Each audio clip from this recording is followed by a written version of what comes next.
All right, I started recording it now. Okay. Okay. And then when Orville joins us, it it is, but in the instructions, one of the thing is you were supposed to. I'm the only white individual in the class, so my ethnicity.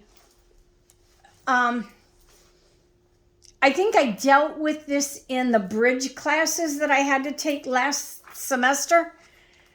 I mean, I'm not happy with what white people did.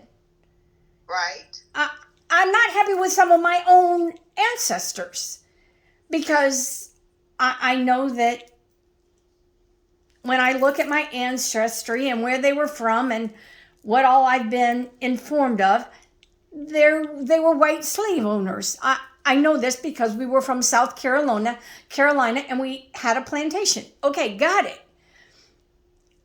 That's not me. Right. Right. I get it. I think what's going on for me is my job is to preach Christ. Right. What God did in our history, what Jesus did when he came and died on the cross, and what we've got to look forward to. So my struggle is coming with ethnicity at this point when Jesus could have been green for all I care. He comes with a message of eternal salvation. Yes. So for me, I don't, and I've noticed with your congregation, it doesn't matter who walks in the door, they're still part of your worship experience. Yes. And if they bring talents, then you put them to work. You don't let them sit on their laurels. You say, no, come. You got to get to work. If you're going to be here, you're going to work. And you're going to use your talents for God. Mm-hmm. And so at this point, what makes Afrocentric important to you? Anything? Nothing? What makes it important to me is that I understand that the people coming in the door, they know a little bit of the history, and some of them are atoning for their parents or grandparents or great-grandparents' sins, or so they think they are. Do you know what I mean when I say that? Some of them feel like they're atoning for that. But the thing about it is, I want them to see, when we get to heaven, there is not going to be a white section, black section, blue section, green section. We're going to be together. And not everybody is going to stay that comes there. But those who want to hear Christ will. You know what I mean? You saw the family. I don't know if you saw them, the ones that was doing praise and worship. Yes. They joined our church yesterday. Praise the Lord. They came over and had Norval and I over for dinner probably about a month ago. Wanted to know my vision, what I thought, this and this, and said that every time she comes to church, because they had come a few times before, she said, something's drawn me to that little church. Her husband's a counselor, and she's an arts counselor who works with kids with art. And their two children were there. And I love those kids. Then they said it was time. They decided it was time to come be with St. Mark. Because they've been going to different churches back and forth. And they see Jesus is what they see. Now, I have black people that come in that says, someone that's been in the church all their lives and said, you've got a black musician now, and you've got them. What are we going to do with two sets of musicians? And I said, use them. because that's what God wants us to do, isn't it? And the thing is, they can learn from each other. The Afrocentric part of it is, I don't want him to teach them how to play black music like I don't want them to teach him how to play white music. I want them to just teach each other about how to worship Christ through music. And so the Afrocentric part of it can be confusing. A lot of people think that it's healing, but a lot of times, to me, Deborah, it separates. Do you know what it can separate? Okay. Just a second, let me. Hey, Norval. Hey, Norval. I thought I heard the door open, but guess it didn't. I must be getting old. But it can heal, but then if the person's not ready to face up to it, it can be a hindrance as well. Okay. Because some people don't want to see themselves as racist, and I'm saying this on both sides. For me, it's easy because I was the only black kid in the class from kindergarten till I graduated high school. Okay. And so for me, it allowed me to see. But I came out really not knowing who I really was growing up, because I always felt inferior. Now, you work at a clinic, though. Yeah. Mm-hmm. And is there any disparities there? Yeah. Working in the clinic? 35% of our patient population is Spanish speaking. Okay. And so that's a disparity in itself, while probably out of that 35%, probably 80% of them are not documented. They're not legally here in this country. Okay. So I don't ask for social security number or anything like that when they come to become eligible. If they fall between the 85% to 300% of the federal poverty level with their income, they're able to be seen at our clinic.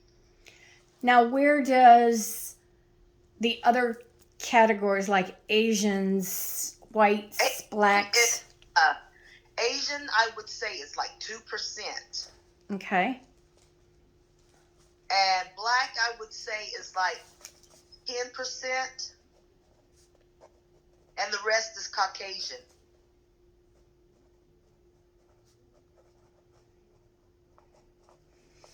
Now, you live in a college town. Uh-huh. So, and these are just...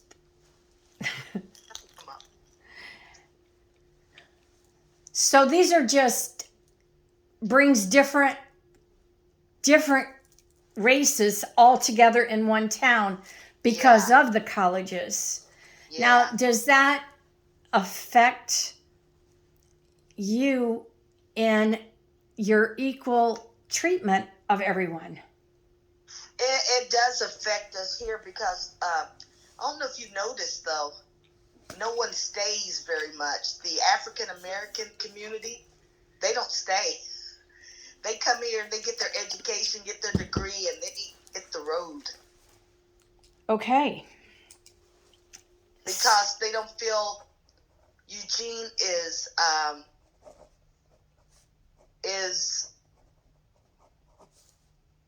friendly to the race.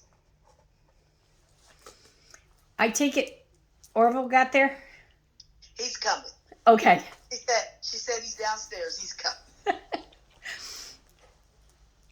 Because you and I already know each other, I know that your husband is Native American. Yes. What piece does that bring in to your relationship and how you can make that mix? Because I know there's a lot of Native Americans here in Washington, Oregon area. So what piece does that bring? Up here, when we moved, Norval's an Oklahoma Choctaw. He's full-blooded. They still speak their language. And when he gets here in Oregon, it frustrates him to see all these blonde-haired, blue-eyed Indians. And I think with Norval, he told me something that way back when that I didn't understand until he explained it to me. He said, you know what? He said, I've been put down by white. I've been put down by black. He said, I always had to prove myself to all of them. So, he said, so I get racism, but he said, I can't say one's worse than the other. Okay. And I got that from him, and that's true. It's true. And see, and if you look at me, you would know. You see me as black, and we're Chickasaw Indian, as well as African American. And so it's hard because sometimes people judge books by its cover instead of getting to know But then I have friends that will tell me, I'm so sorry for all of this that's happening. I'm so sorry for George Floyd.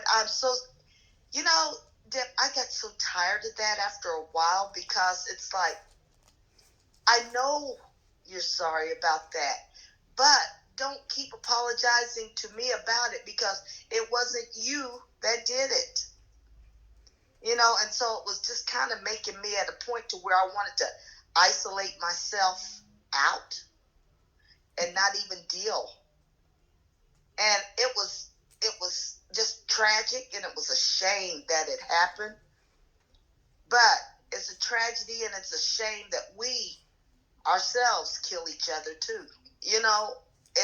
All of that to me is sadness. Now, in the school system,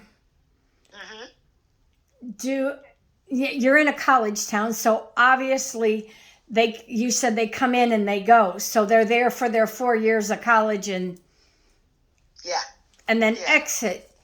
Yeah. So in the school system there, what do you think the disparity, how does that lie? Is it with a specific race? Is it with just a school district in the area you live? Where does that fit into this? I think where it fits in is that Eugene's a lot more liberal than Corvallis, and Corvallis has Oregon State University.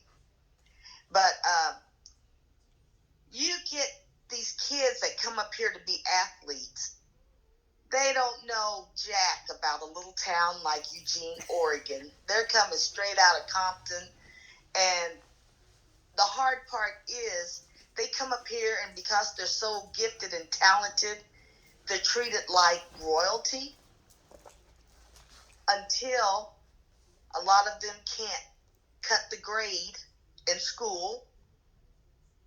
And then until someone's little blonde, blue-eyed daughter starts looking at one of those 6'5", 250-pound black football players, that's when you see a lot of that come out. And I've had even some of the African-American young ladies here, because I used to do a class with them at the U of O and talk to them, and they felt like, well, I'll never get a black husband because they don't want me. My hair's not good. My color's not light enough. That type of thing. And that broke my heart. That really broke my heart that they felt that way about themselves. So you're seeing esteem issues connected with that Afrocentric theme. Yeah. Ooh. Yeah. Now, does that run the same for the Spanish individuals that come? Do they deal with that same, or is that not so prevalent? I don't think it's as prevalent because you know what? They I'm not saying they stick to themselves, but they admire their culture. Do you know what I mean? Okay. They love their culture, and they live together, they house together, they party together, and so they do that, and that's also with the Asian culture here. Okay. So basically, the two cultures that seem to be out is the white versus White, black.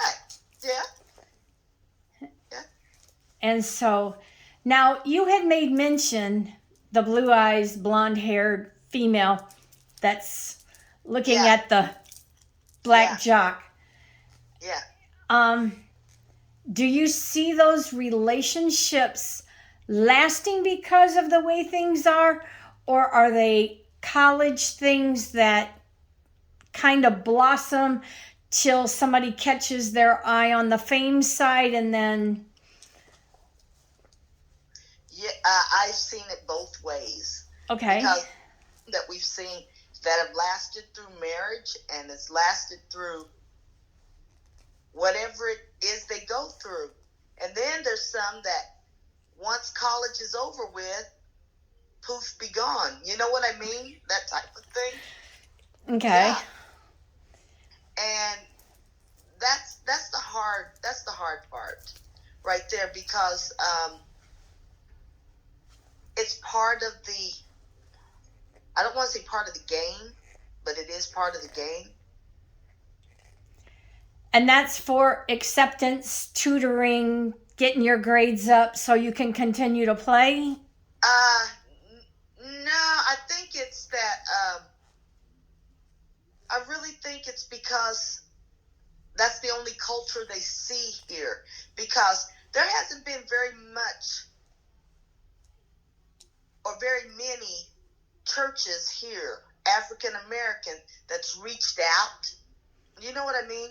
Okay. To let them know, hey, there are people that look like you, or there are people intermingling that looks like you, that type of thing. And I think this is where it becomes important in the church, is because if we don't show it, how are they going to know? It's like, how are they going to learn without a teacher? Now it's up to us as pastors to be that teacher. So you're finding it, I don't want to say easy, but due to your own culture, easier to talk across all of them and just... Yeah, it's due to my background, I think, and how I grew up. Okay. And me knowing who I am now, where I didn't at one point in time. Okay.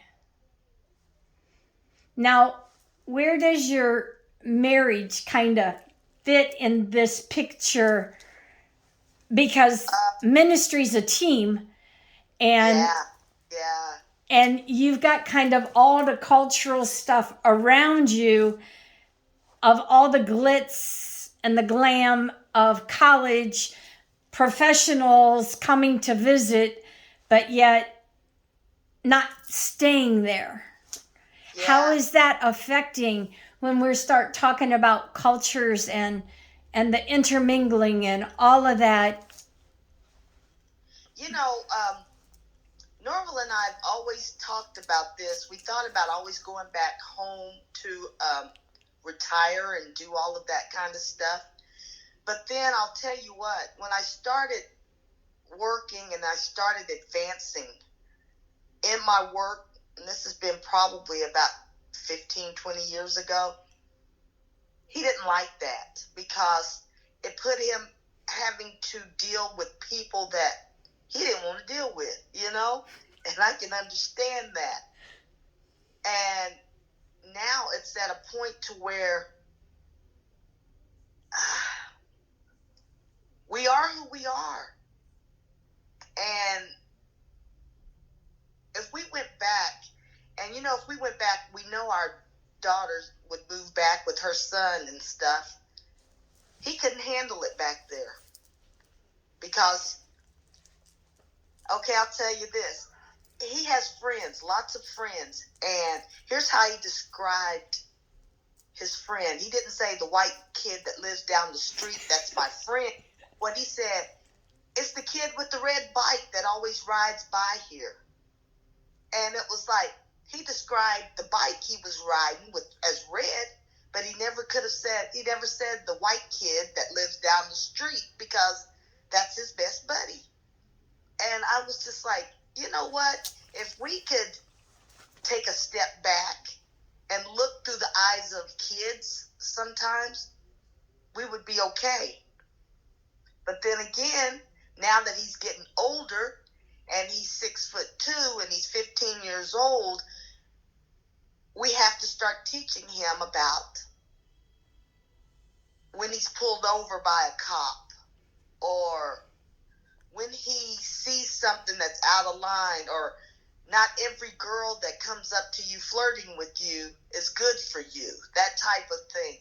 Now we have to get him to where he's aware of his surroundings around him.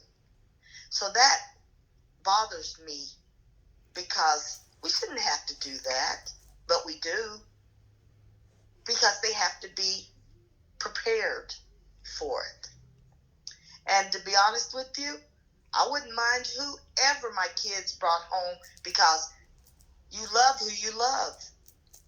And if they love you, I'm going to love you too. So it's kind of hard, but for me, it's the culture part of it here.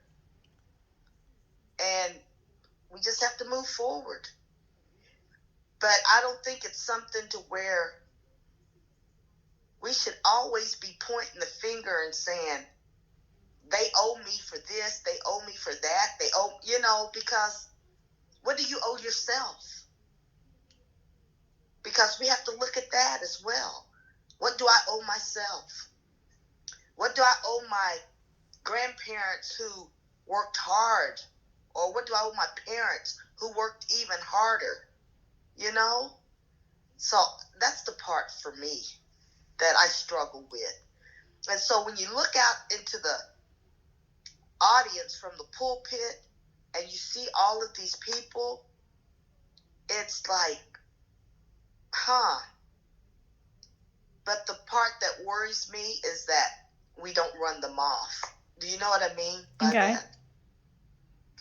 I don't want us to run them off by thinking they have nothing to offer an African American church. When as long as they love Jesus and love the people of Jesus, they've got plenty to offer. Just like we do, And so we got to make our churches look like heaven. We got to make our churches look like heaven.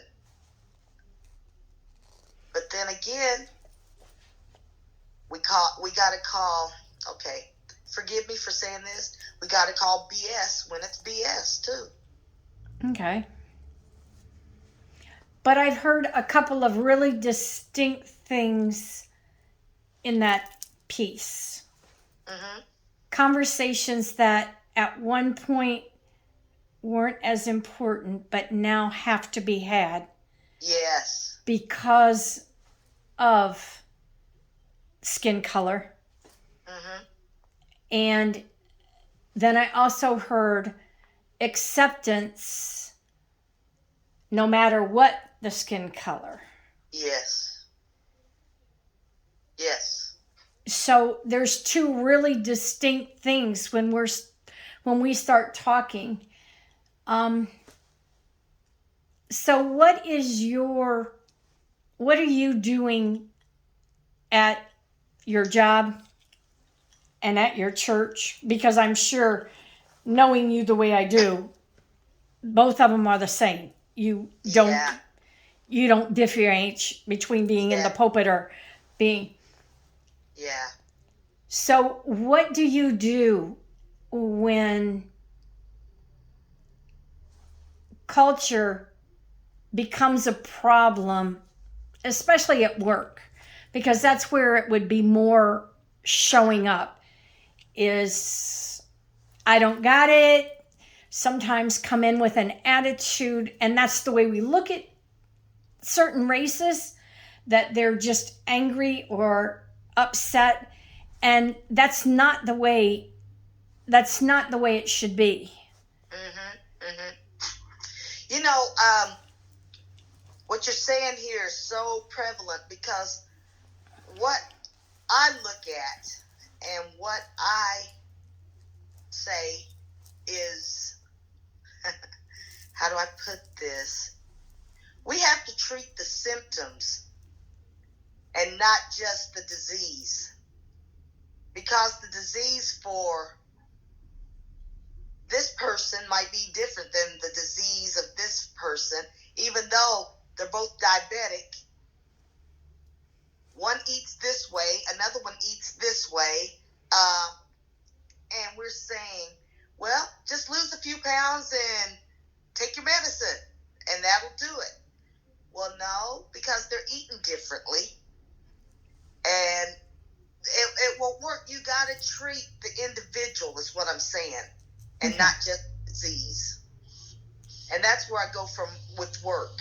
You've got to treat the individual, because sometimes they tend to think if you're a black woman and you go to the doctor that you are just there because, how do you say it?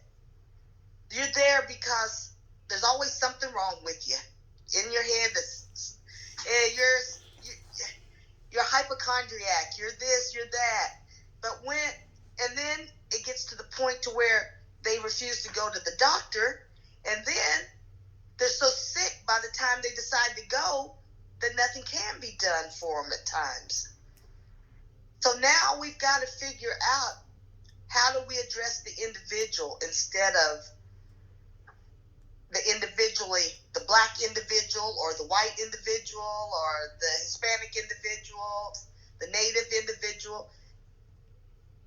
It can't be just all across the board color, everybody's the same across the board, because it's not.